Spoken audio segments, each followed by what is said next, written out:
Welcome back, fantasy endgame fan, fantasy baseball players. Pierre, I looked before the stream.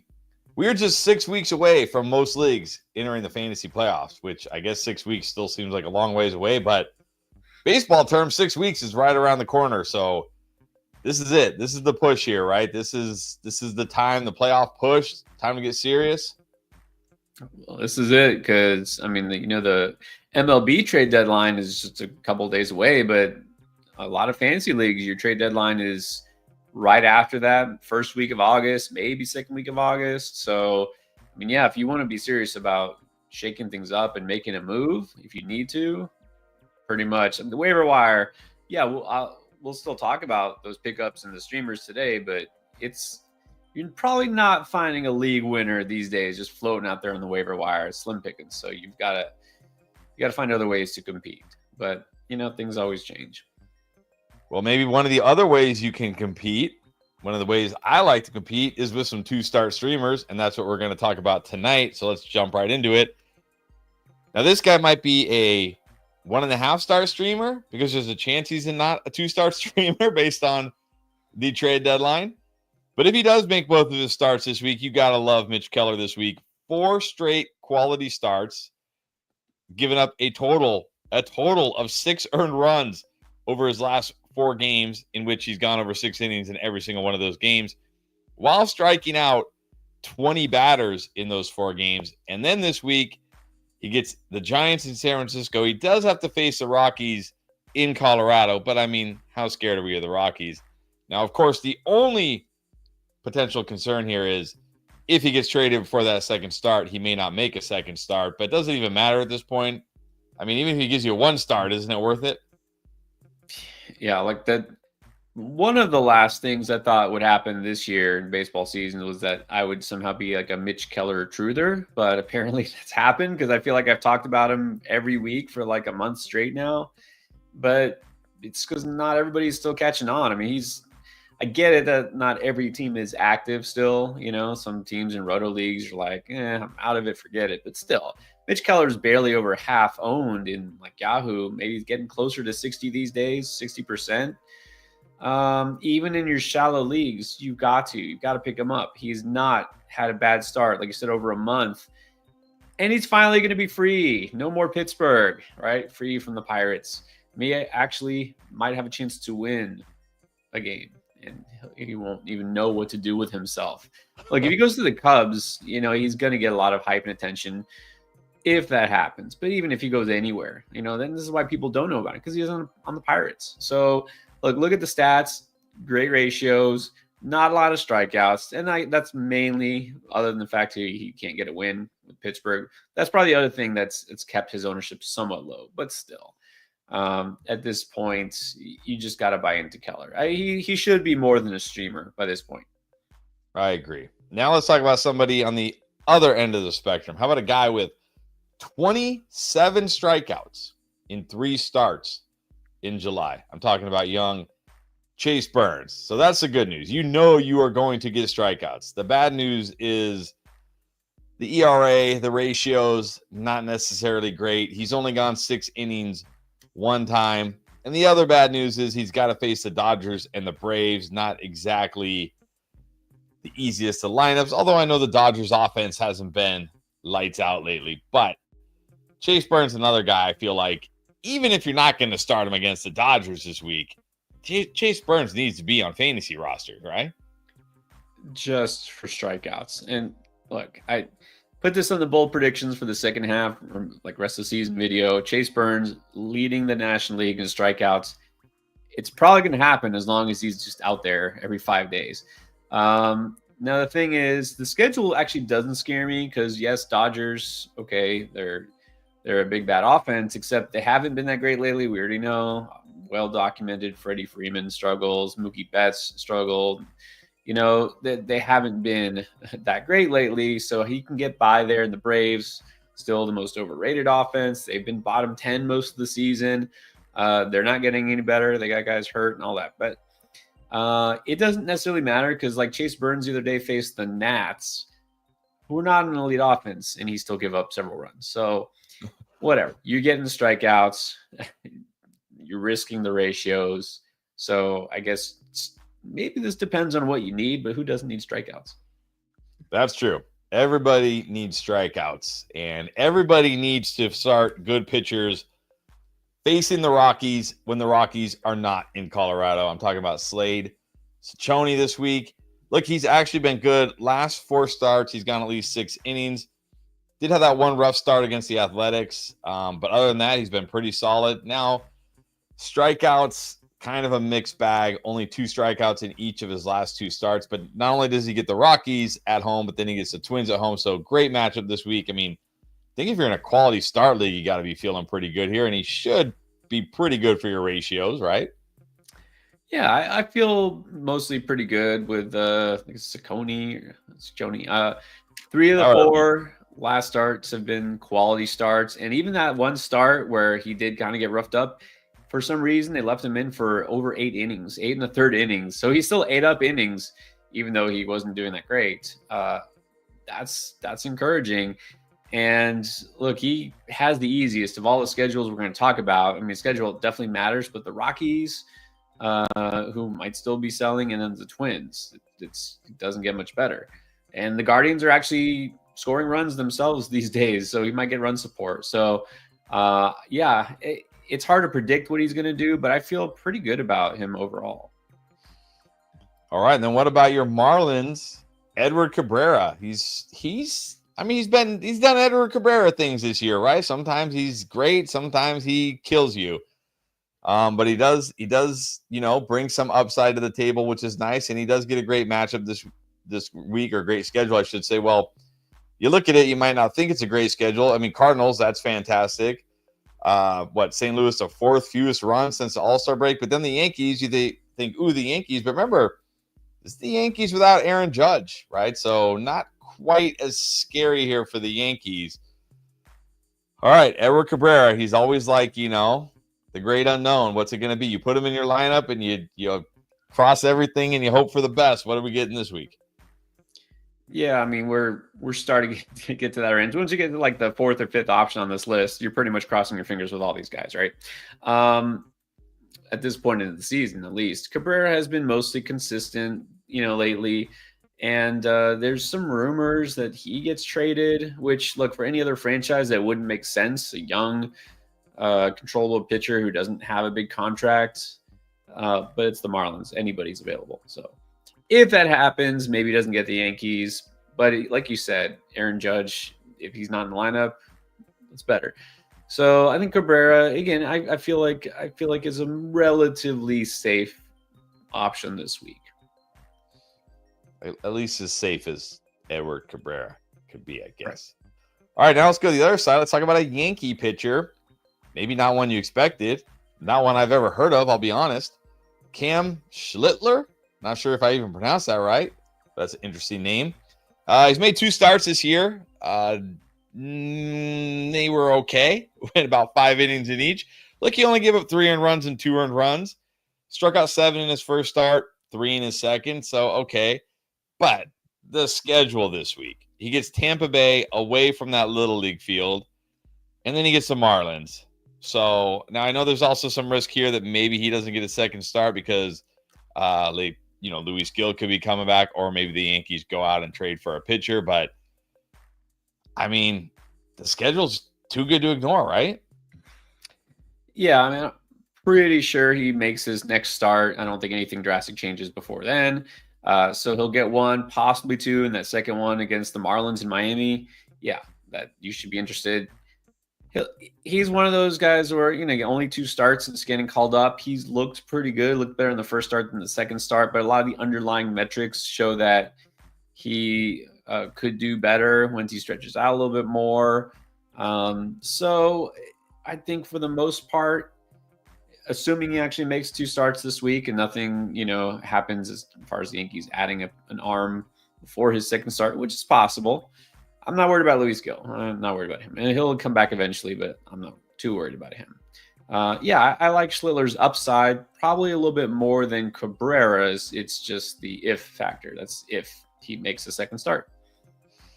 All right. And then a guy, I streamed this guy a lot last year. He missed most of the season with injury, but he's been back recently, talking about Frankie Montas of the Mets. If you're in a wins league, he might be one of your better options because the Mets win a lot of games and they get the Padres and the Giants this week, which are both winnable games, especially that the Padres lineup has been struggling. The downside here for Montas is he's yet to go 6 innings in any start, and he's not going to, he's not a low strikeout pitcher, but he's not a high strikeout pitcher. So good schedule, good chance for wins, but what about quality starts? Yeah, and that's why he's lower on this list. I know some people probably have him higher, and partly also because New York, right? He'll get more attention. Great chance to get a win, like you said. But if you're in a league that uses QS instead, like ours is, then you've got to put him down. You're almost sure he's not going to get you a quality start because he hasn't gone more than 5 innings. And he probably won't this time either. Remember, he missed a lot of time with injury. But if you're in a traditional league that uses wins, yeah, he's still a solid option. Don't get carried away. He is still prone to have those blow-up starts. He just hasn't had one yet. But Montas, this is where it kind of depends on your league's settings. All right, now we're getting deep. We're getting deep here. Let's go for a reliever turned starter, Brad Lord. For most of the season, he was a reliever for the Nationals, but he did make a start on the 22nd versus Cincinnati. Went 4 innings, only gave up one earned run, also only struck out one batter. But on the season, strikeout rate is a little low, right? 57 strikeouts in 69 innings, so you're not getting a ton of strikeouts here. But he's now in the rotation, and he does get the Astros and the Brewers, who have not been great since the All-Star break. But what are the realistic expectations for Brad Lord as a starter right now? Not high. I didn't mention Lord because he's effective. This is purely a floor play. Hopefully, you can just keep the ratios kind of low. You're not getting strikeouts, right? You're not getting strikeouts, and it's Washington facing 2, if not elite offenses these days. 2 teams that win a lot in Houston and Milwaukee, so chances for a win are pretty low. So Lord is if all the other guys are gone and you're looking for a 2-start streamer that could just help you a little bit with your whip mainly, it's Brad Lord. I think he'll get better as the season goes on. One thing that he does is he doesn't allow home runs, and he doesn't usually get hit hard in terms of giving up a big inning or anything, one of those just absolutely disastrous starts. But then again, he hasn't really gone long enough to let that happen. So we'll see. I at least am hoping this week, since he's back in the rotation, he'll at least go 5 innings each time out, and I think he will. All right, and then the final 2-start streamer, a guy I did stream from time to time last year. Haven't done it this year, and I'll tell you why in a second. That's Simeon Woods Richardson. Gets the Red Sox, which is not a scary lineup anymore with Rafael Devers gone, and the Guardians, who are kind of heating up a little bit on offense. But here's my issue with Simeon Woods Richardson, because we do play in a quality starts league. He's only gone 6 innings once all year. He hasn't even gone more than 5, like not even 5 1/3, 5 2/3. It's like 5 or less in every single game. So what are we is this another like ratio guy here? This is, your bottom of the barrel. I need somebody who is actually available in a deep league. And no, he won't go deep into games, but again, he usually doesn't have those disastrous starts. So this is a guy who probably won't hurt you. He'll get you a few innings. He won't get you a lot of strikeouts. May not get you a win, but he'll get you a few innings. And I'm putting him on here too because the Red Sox, since the All-Star break, have just been ice cold. That offense has disappeared, and yet on the other hand, the Guardians, who were one of the worst offenses right before the break, now all of a sudden are hot. So I think he's fine. I'd prefer him as a 1-start streamer, but if you're looking for somebody who can at least be out there twice and not kill you, there you go, Woods Richardson. There you go. That's what you're looking for. He's your jam. All right. Those are the top 2-start streamers for the week. Now it's time to get to your questions. Don't forget, if you're impatient or you just want to say thanks or you're just feeling generous, you can drop that super chat. That will get you to the front of the line, get your question answered right away. But if not, no worries. We're going to get through as many questions as we can for about the next 45 minutes. And I think it's only right We start with Nick Kurtz. Are you ready? We got a couple Nick Kurtz. First, Carl saying, Nick Kurtz must have been tired from hitting all those home runs. Which, by the way, did you see he only missed a 5th home run by like a foot? Could have 5 in that game. Crazy. Had to take a break today. And then, of course, the question here. With Aaron Judge now on the 10-day IL, who do you prefer rest of the season, Nick Kurtz or Aaron Judge? I love it. We don't overreact at all in baseball, do we? I love me some Nick Kurtz. I'm gonna stick with Judge, assuming he actually comes back to play it all this season. Yeah, it doesn't sound too serious for Aaron Judge. He avoided the UCL. You know, it's funny because we were talking when we were talking. I don't know if it was before last stream or maybe it was for one of the Underdog streams on football. I was like, why don't they just make Aaron Judge a DH? But this guy's not even like. It's not like he's some elite fielder, like, right? It's not like he's out there making diving catches and robbing home runs. Like, just make this guy a DH. Well, they might make him a DH now. Yeah, they should. But then what are they going to do with Stanton? He can't play the field. Oh, that's the problem. Yeah, then Stanton. I forgot they have Stanton needs to be DH. Stanton's fault. Yep, I guess that's true. I guess he does have to be out there. Never mind. Scratch that. All right, Doyle, what's up? One of these pitchers has to go. Noah Cameron. You say Kikuchi, who's kind of not been the same recently. Casey Mize, Edward Cabrera, or Shane Baz? I'm keeping Mize. He's probably been the best, most consistent of those. Kikuchi, you know, he had been most of the season really good. Hadn't had too many bad starts. He's still prone to those. I think either you can avoid the annoyance of not knowing what Baz is going to do on a weekly basis. Probably, if I had to drop one, it would be Baz. All right, Baz it is. And then he says, if Byron Buxton goes to the IL, he was thinking of taking a chance on Michael Moniak. What are your thoughts on Moniak, or do you prefer Michael Harris? Is there a third choice? Option C. I'm out on Harris. Been out on Harris all year, basically. He's not doing anything. Moniak is the thing. He won't play against lefties. He'll mostly be out there. He got hot for a minute, right? I think it was like the end of June. He had a nice little streak, but the plate discipline still isn't there. He's not consistent enough. I have Moniak. The only place I have him is an NL only league. So nah, I'd rather look elsewhere. And honestly, I don't know who else your options might be. There's probably somebody out there who give you similar production. Yeah, that's the problem I found with the Rockies players. Like I picked up Ryan McMahon multiple times this year. I picked him up as soon as I saw he got traded to the Yankees, and now I'm holding him, of course. But it's like I would pick him up because it's like, oh, they get 6 games at home this week or whatever. But the lineup is so bad that it almost doesn't even matter, right? like yeah, they'll get hot for like a week or two, and then they just get like ice cold, and they're like useless for you. So, yeah, they're just that team this year. Yeah. All right, we got a couple of the questions here. Let's go. First, Big Braylon Dad just wants to say Yuri Perez looks good, but then Roxana following that up with, do you think he's getting traded? Well, I know I said earlier because the Marlins, like anything goes. I mean, this would be, well, okay. Actually, it wouldn't be outrageous because there might be a team that's like, look, this guy's going to be our, well, okay, maybe not our ace, but like our future number 2, number 3 guy. A team who's going to do this is a contender, right? If they get like a Godfather offer, sure, why not? I mean, what do you have to lose? The Marlins are going to make the playoffs, so it's possible. I don't see it happening because, again, this wouldn't practically make sense to trade your best young pitcher who's very young and could be your future ace, especially when Alcantara is about to get traded. So I would guess just no. I don't think any team also is going to give what it would take to get Perez. But you never know. But I don't see it happening.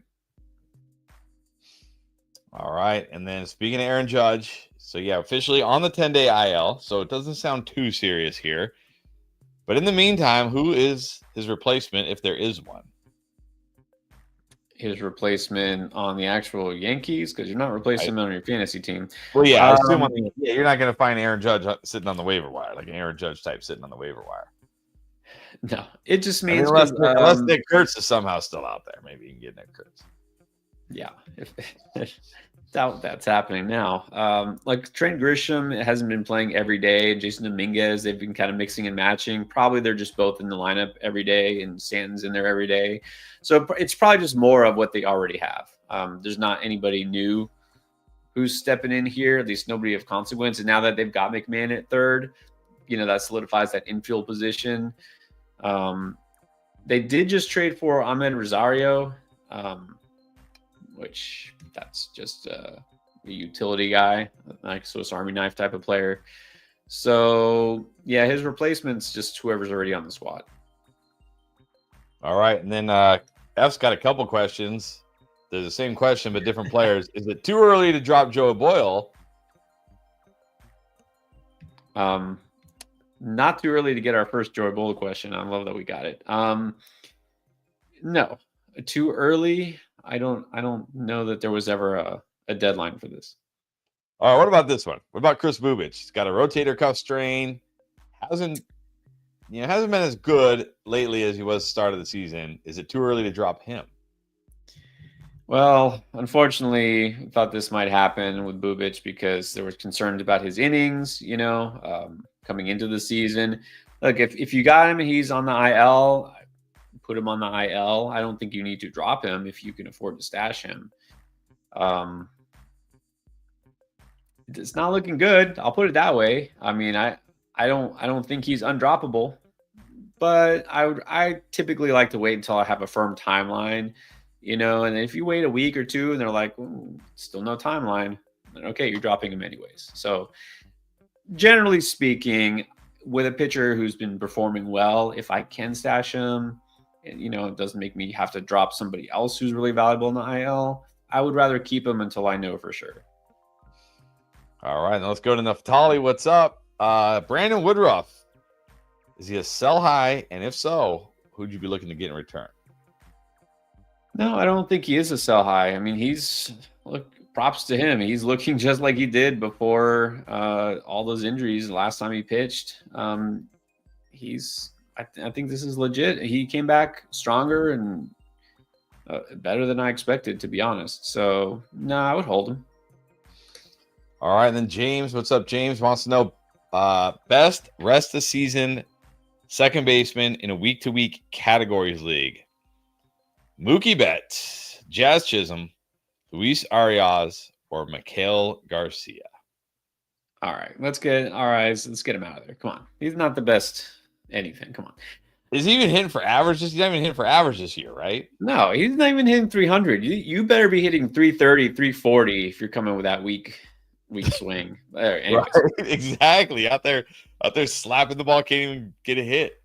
Okay. It's not our eyes. Garcia has been solid. I'm not putting him over those two guys. Look, I've been concerned about Betts. The numbers aren't the same, but I don't see it necessarily turning around dramatically. I'm going to go Jazz here. If you're asking me the best rest of the season, it's probably going to be Jazz, assuming he stays healthy.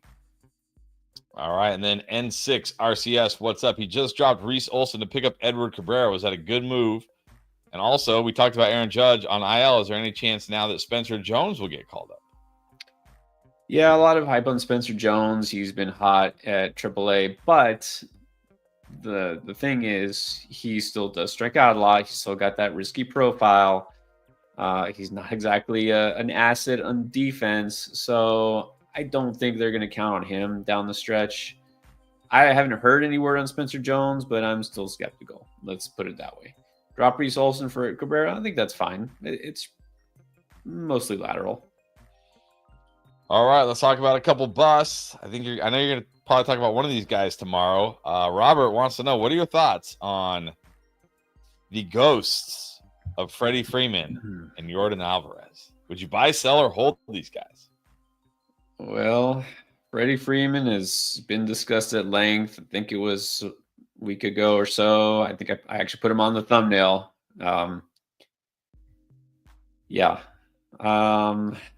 Look, he'll still hit. I think he'll come around. He'll still hit for average. He's getting better, right? Isn't he getting better? No, not I mean, getting better. yeah, because it's hard to be worse when you're literally not getting the hit for like a month straight. But this guy still has only hit 1 home run since like May 11th. Right. Like So that's the problem. this guy is like Luis Arias with some counting stats because he's got Shohei Ohtani and other guys to drive him in. Like when you put it that way, it's not a compliment. That's the thing. He's going to hit for average. Where's the power? And this is first base, right? You need power. And he doesn't get you any steals anymore, right? He used to. Well, he can get you 15, 20. He gets, no, none. Freeman is a sell, as I've been saying. Alvarez, I mean, what are you going to get for him? Like, who's buying him? If someone is giving you a really good player for Alvarez, sure, take it. You can try to sell. Otherwise, you're probably just holding. All right, then David says he's in a 12-team points league, thinking of dropping Jesus Luzardo, who's been terrible lately, or Chase Burns for Robert Suarez or Sandy Alcantara. What do you think? Interesting. I'll say Suarez is available. This is a points league. I get it. This is different, right? You saves in and of themselves don't help you. Yeah, I think I get it. You can drop Luzardo. I mostly want to keep confidence in him, but it's hard, especially because I know I was actually just complaining to you about him, wasn't I, before the stream? Helped Anthony to slaughter me this week because Luzardo slaughtered my ratios. I get it. You can drop him in a points league, especially. Look, let's just take a chance on Sandy. Let's see. Going to a different team, playing down the stretch. This inspires him. I still want a starter over a reliever in the points league. And Sandy can eat up innings, right? So not as much a liability. So let's drop Luzardo for Sandy. All right, and then Dwayne says he's waiting on Bubba Chandler, but then he says, is Miz ever going to come up? He doesn't mean Mizorowski, does he? Mizorowski. Is there another Miz? Yeah. I don't think there's another Miz. Miz has been up for a while. He even got to play in the All-Star game, which he shouldn't have, but he got to. He's up. I wouldn't wait on Bubba Chandler, though. I wouldn't hold your breath. All right, and then James, another one here. Would you consider trading one of the best pitchers in baseball to get 2 moderate-tier pitchers with news that the Pirates may be limiting his workload? I don't... No, first of all, the answer is no. I don't want 2 mid pitchers for 1 all-star pitcher. Because even if you get, like, I don't know what you consider moderate tier pitchers. It just depends who you're talking about. Like, your definition might be different from mine, right? You might be talking about a guy who's like a number 2 or 3 type of starter. Okay, but generally speaking, no. Whatever you're going to get from Skeens the rest of the season is probably going to be better than whatever you get from those 2 other pitchers. I can see maybe they're like, okay, we won't put him, to go into the 7th or 8th inning.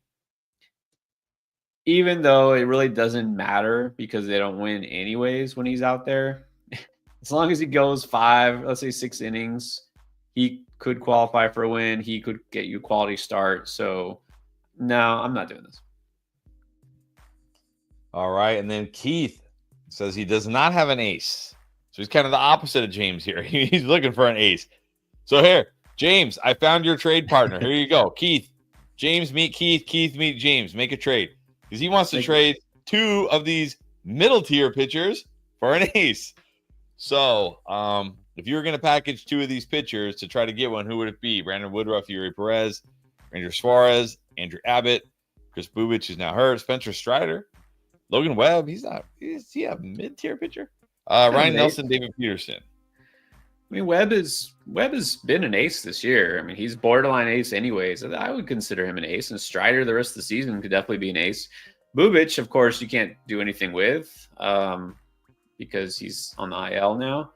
I would consider trading Abbott and either of those 2 other guys at the end, Nelson or Peterson. Now, I doubt that gets you an ace, but you could try. If you want instead, let's see, you could probably do Abbott, and it would probably take to get an actual ace, right? Frontline starter. it'd probably take at least, I'd say, Abbott and Perez. And if so, then that's fine. All right, there you go. Hey, maybe you can work out a trade with James for Paul Skeens. All right, Frank. So he was offered Bryce Turang.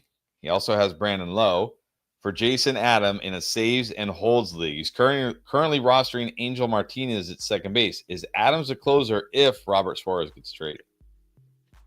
Yeah, he will be. He should be. I don't know that they're going to trade Suarez. The Padres are in a weird place right now. Like, you'd think they'd be all in and go for it, but their offense has been bad. And I mean, what if they do trade Dylan Cease and some of the other players?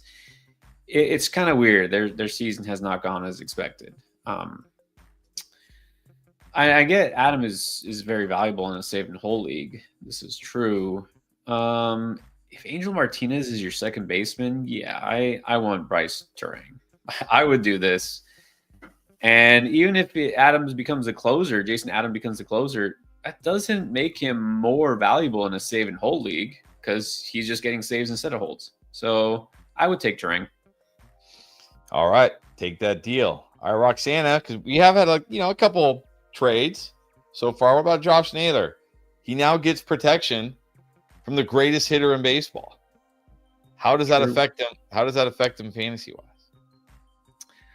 Well, this is true, but as I kind of briefly mentioned in the post, this doesn't really do a lot for him in terms of fantasy because, look, the Diamondbacks, disappointing season, but they're not a bad team, really. They've been struck with injury. It's been, one of these things. You just feel like it's, snake bit. Get it? So it's not like it was a bad offense. He had Suarez. They went from Suarez behind them to Raleigh. Okay. Corbin Carroll was there. The Arizona offense wasn't bad. And for a while early in the season, they were one of the better offenses. And the park factor, it's not better in Seattle, that's for sure, for a power hitter. So I feel like it doesn't really affect him much at all. Kind of get more of the same.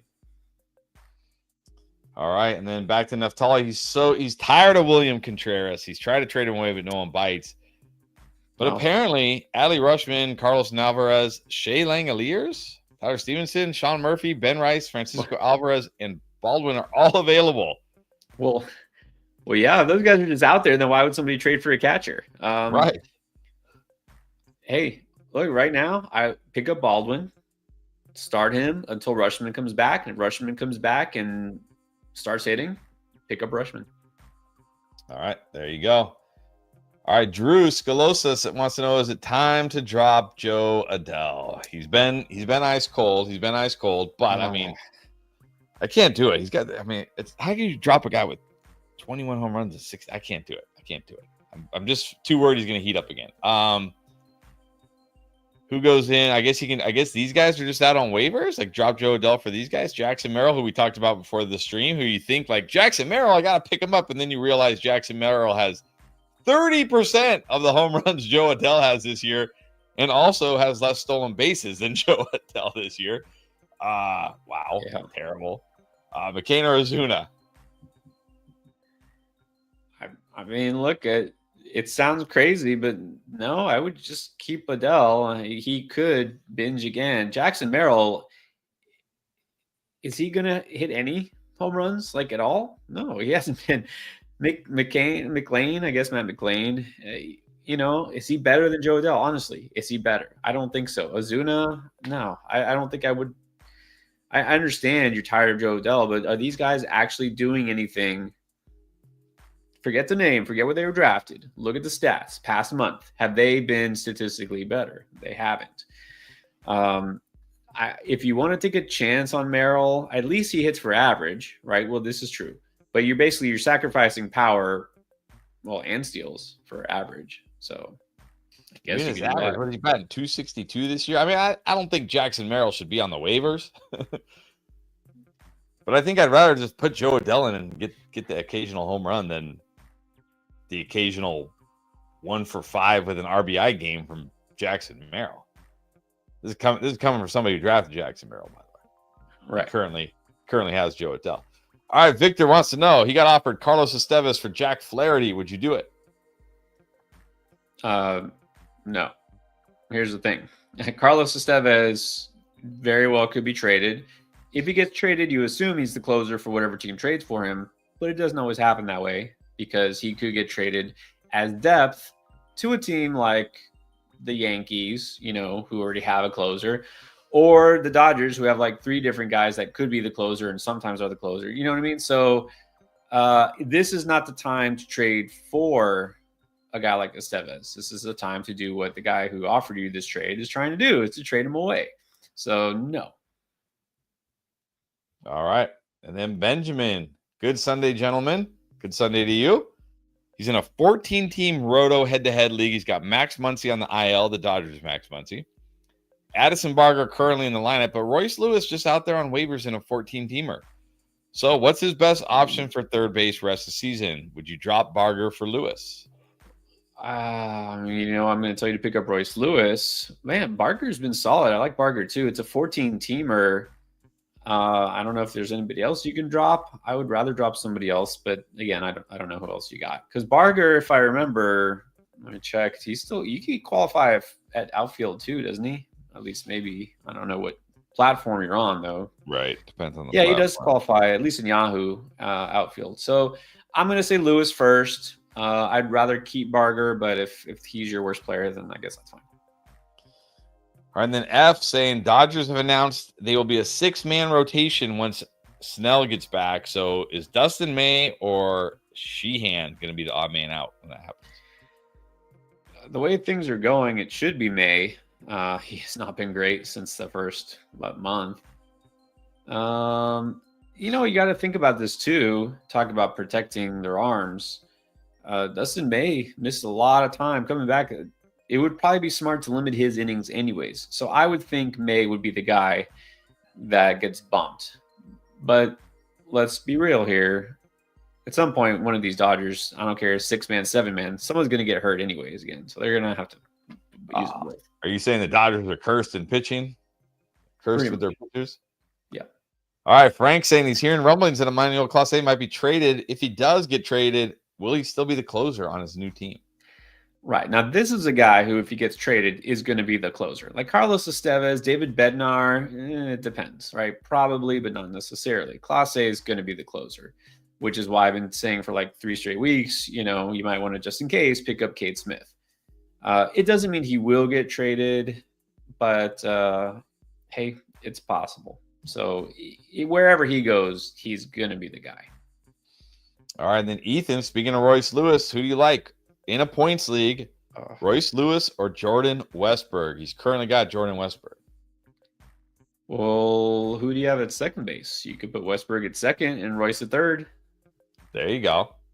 I like them both. In a points league, I got to give the slight edge to Westburg, but I like them both.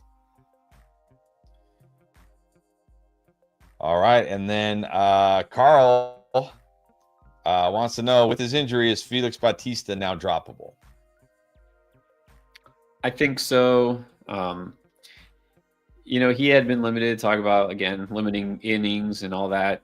He had been slow played to start the season. Now that the Orioles are not being, realistically, they're not going to make a playoffs, not going to be a contender. They're probably going to sell soon. What incentive do they have with a guy who, oh, by the way, now is hurt too, to put him out there every time they have a safe situation? I don't think you need to keep him. All right, and then Durf Boy lost Judge in his 12-team roto, although, again, doesn't sound serious. It sounds like, short stint on the IL here. Picked up Stanton for power, who has been delivering power. But Roman Anthony and Andy Pajas were just dropped. Would you drop Stanton for one of them if you need power? Yes. I would prefer. Pajas still has power. I mean, he gives you home run upside. He actually will do some other things that Stanton won't, like score runs, and he can steal the occasional base. And I feel like he's a better, at least probably a higher floor for batting average. So I would rather have Pajas if power is what you need. All right. And then Drew saying in his 14 team, here's his starting pitching staff. It's got Nick Pivetta, Nick Lodolo, Brandon Pfaadt, Kodai Senga. How's Kodai Senga doing today, by the way? Kodai Senga, 4 2/3, 3 strikeouts, giving up a run. So he's doing all right. So far. Edward Cabrera, Bryce Miller. What are your thoughts? I mean, it's a 14-teamer, so it's a little tougher. You had a guy who I think will get back to basically being like an ace in Senga, and he had been up until his injury. So you got like a number 1 guy, you got a really high-end number 2 pitcher with Pivetta, Lodolo, Cabrera. I mean, it's solid. I'm not crazy about Fod, even in a 14-teamer. I think he's not really helping you much. And then Bryce Miller. I mean, if Bryce Miller had done what he had done basically the last couple of years, and if not for injury, this would be a great staff. But Bryce Miller's absence just hurts it. I think you could use a little more help. Put it that way, a little more help. All right, and then we got a couple from Ian, and it kind of segues into one from James. So let's start with this one. What are your thoughts on Jesus Luzardo, who's been roughed up in quite a few of his most recent starts? Yeah, someone asked earlier about it. I don't think you have to hold him. He's going back to looking like what Jesus Luzardo has always looked like before the very beginning of the season. At the very beginning of the season, it was like the optimal version of Luzardo, and now we're getting like the real version. You know what I mean? It's like, all right, there he is. He'll be up and down. The strikeouts are still there, but he gives up hard contact a little too often. So I don't think he's a must hold, but also not necessarily a must drop, if that makes sense. All right. And then now before you answer this, I'm going to pull up James' question as well. So Ian has another one. He wants to know, should he sell Freddie Freeman? Before you answer that, James said he offered Trey Turner for Mookie Betts and Freddie Freeman in a week-to-week. So he's taking both the Dodgers bus. Looking to trim his roster by 1 player. Any thoughts on this? His team is built for speed and power, although I don't know if Freddie Freeman or Mookie Betts gives you speed or power right now. Are you doing this trade? And, on the flip side, if somebody offers you Trey Turner for these 2 guys, are you taking it? Like, are you looking to move these guys? It's crazy, right? It's crazy to think I get Mookie Betts and Freddie Freeman. I'm like, no. Like you already said, speed, all right? Betts and Freeman put together less than 10 steals total. You're sacrificing steals big time compared to Trey Turner. Batting average, okay, Freddie Freeman's hitting for average, but Mookie Betts isn't, and that's compared to Trey Turner. You're taking a loss there too. Power, what do they have? Do they even have 10 homers put together this season? Okay, yeah, they do. Mookie Betts has 11, but still. I think Freeman has 11 too. But come on, we're in August. They got 11 home runs. Well, lots of guys have 11 home runs. Well, yeah, Nick Kurtz had that just last week. No, I'm not doing this. I'm gonna. Well, I don't know. You said offered. You did the offering. No, just give me Trey Turner. Yeah, I would take Trey Turner too. I traded away. I actually traded away Trey Turner to you. I think.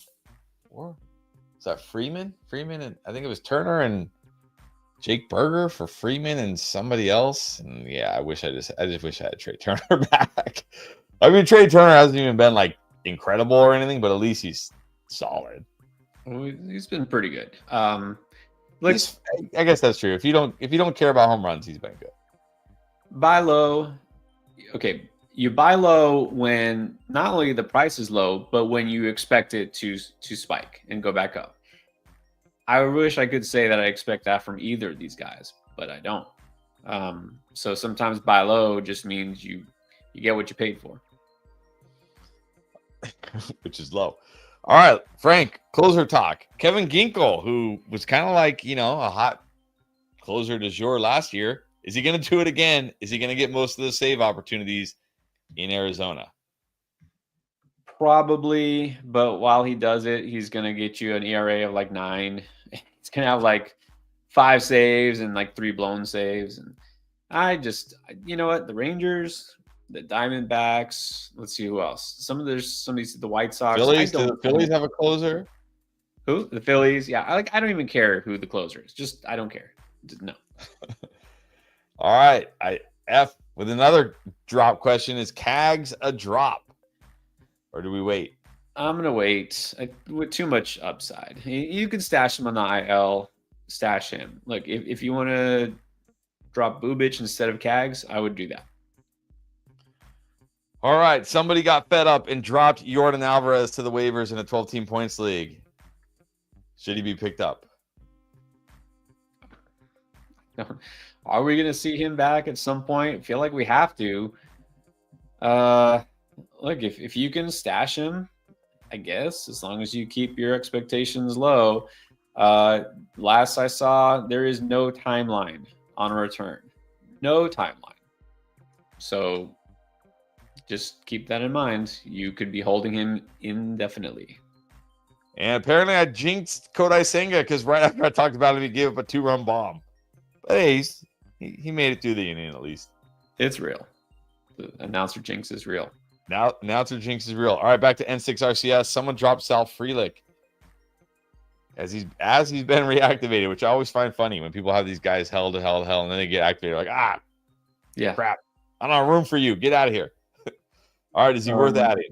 Yeah, he's worth adding. Hits for average, gets you some steals, will score runs, being in the higher part of that Brewers lineup. Yeah, it's worth a snag.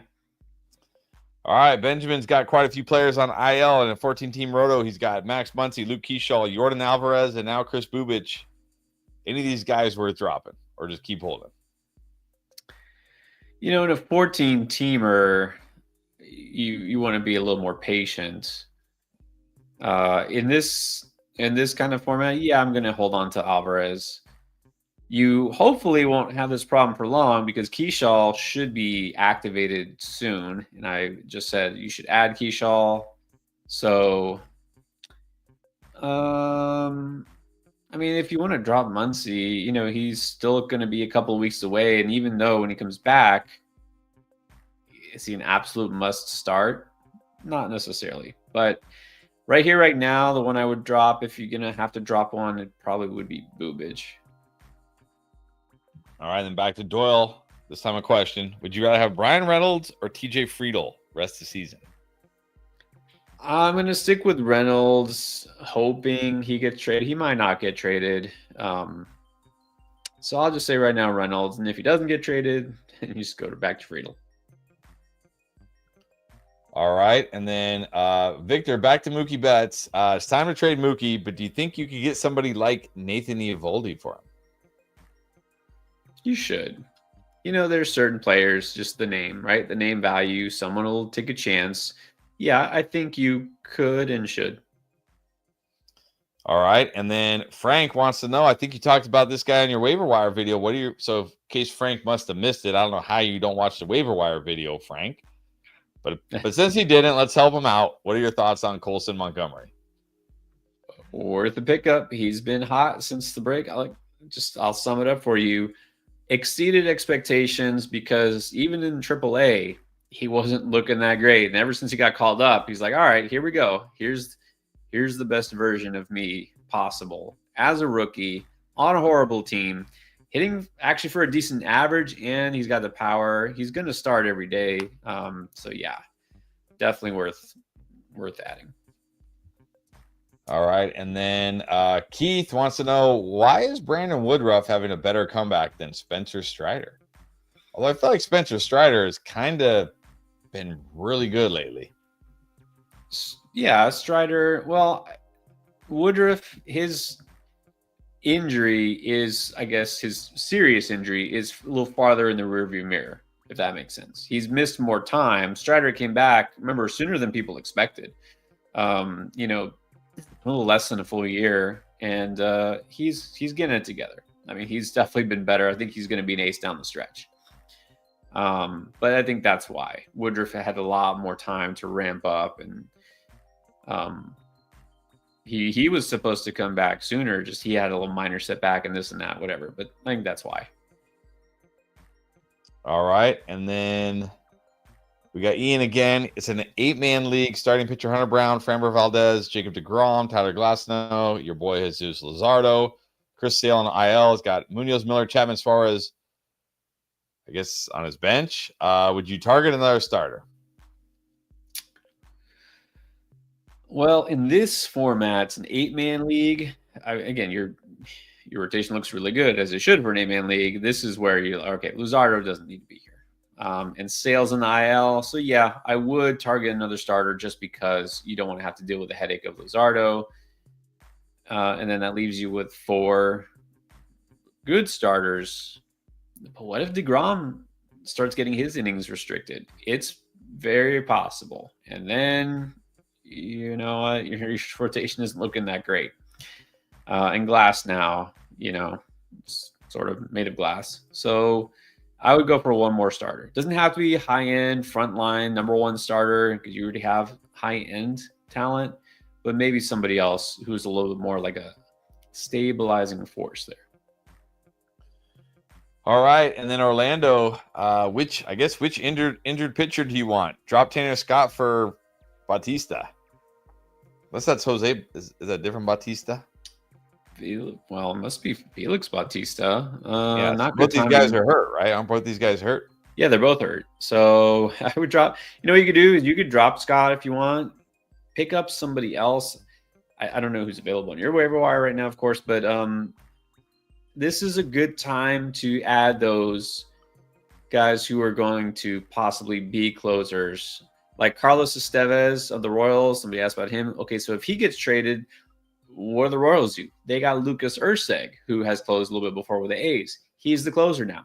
He's a pretty good option. So I would pick up a guy like Erceg. Possibly Pittsburgh. Almost surely Pittsburgh will trade at least somebody. If they trade Bednar, maybe Dan Santana is the guy. And he was really good earlier this year. What if they trade both of them? Well, then you go to the next man up. In a deep league, I stashed Braxton Ashcraft for the Pirates because he might be the closer. So I would rather do that. I'd rather speculate on saves for some of these teams where they have a high likelihood to trade their closer. All right, and then back to N6 RCS. Would you consider adding Colson Montgomery at all in a 12-team points league, or just monitor him? Yeah, I would consider it. It depends on whether you're going to play him. Points league, again, I would have said no earlier in the season, but he's shown that plate discipline. He's actually drawing, I think I even mentioned this in the video, it was like a 10% walk rate. So yeah, I think he has value in a 12-team points league. And then speaking of Colson Montgomery, Frank wants to know, would you drop Spencer Steer for him? Yeah, I would do that. Spencer Steer doesn't really move the needle much either way, does he? No. And then Mr. Waking Up, what are we doing with Yu Darvish? Is he still worth holding on to? Rage drop. That's what I did. Picked him up in our league. Thought I was being all clever. The joke was on me. The joke was on me. It wasn't even a rage drop. It was like a depressed drop. I was like, yeah, that's the worst. That's the worst. All right. And then we have to end, of course, with a Bubba Chandler question. Average gamer. We got to do it every stream. We got to answer this question. Does he get called up in 2025? Yes or no? He still might. If he does, it'll be September, I'm guessing. And even so, I don't know if it matters. I would keep my expectations very high for him. So you don't really need to stash him. Go look for some other pitchers that might come sooner to the majors, but also have a chance to maybe win games and have looks better in the minors. I've talked about the Mets. If they don't make a big move to add a rotation arm, Nolan McLean, Brandon Sproat. There's plenty of other pitchers that you could stash instead of Chandler. And on that, we are done. Bubba Chandler taking us out tonight. Thank you, Bubba. All right, guys. Thank you for being on here, asking all your questions, making this something we can do and have fun with. Don't forget, tomorrow we got video dropping. Also, we got videos dropping all week. Waiver wire, trade deadline coming up. I'm sure is going to be big news. We will be back here Wednesday, of course, for the midweek stream. All right, we did get one more here. All right. Is Jordan Hicks the Red Sox closer until Chapman returns? I don't think so. It's weird that the Red Sox are one of the teams that were rumored to be interested in Class A. If that's the case, well, that tells you that doesn't mean they have great confidence in whoever else they've got. I don't see them making Hicks the closer, and if so, not very long. And even if he does become the closer, do you really trust him as the closer? So it's possible, but I wouldn't count on it. All right, and then one more, because we did help Benjamin earlier. Remember, we talked about Addison Barger and Royce Lewis out there. He could drop Adolis Garcia, move Barger to outfield, and pick up Royce Lewis. Would you do that? Is Adolis Garcia doing anything yet? Well, but Garcia's a guy who might get traded too. I mentioned him on the video like a week ago when I talked about those trade candidates. It's possible he might get reinvigorated. I don't want to drop Garcia yet, right now. And he has been a little bit better overall. So, yeah, I mean, in this case, I guess good problem to have. And between those three guys, I guess I would drop Barger. You mean drop Garcia and move Barger to outfield? No, I would not drop Garcia. Oh, drop Barger. Okay. I would drop Barger to get Lewis. All right, there you go. All right, and that will wrap us up. Don't forget, we'll be back here on Wednesday, midweek stream. Get you caught up on what's going on during the week. Maybe some big trades by then. We'll see. Hopefully. I mean, what trade deadline? It's Thursday, so hopefully we get some big deals by then we can talk about on Wednesday. But in the meantime, make sure you're checking out the videos. If you haven't subscribed yet, I don't know why. Hit that subscribe button, click that bell notification so you know when we go live. We'll see you all back here on Wednesday.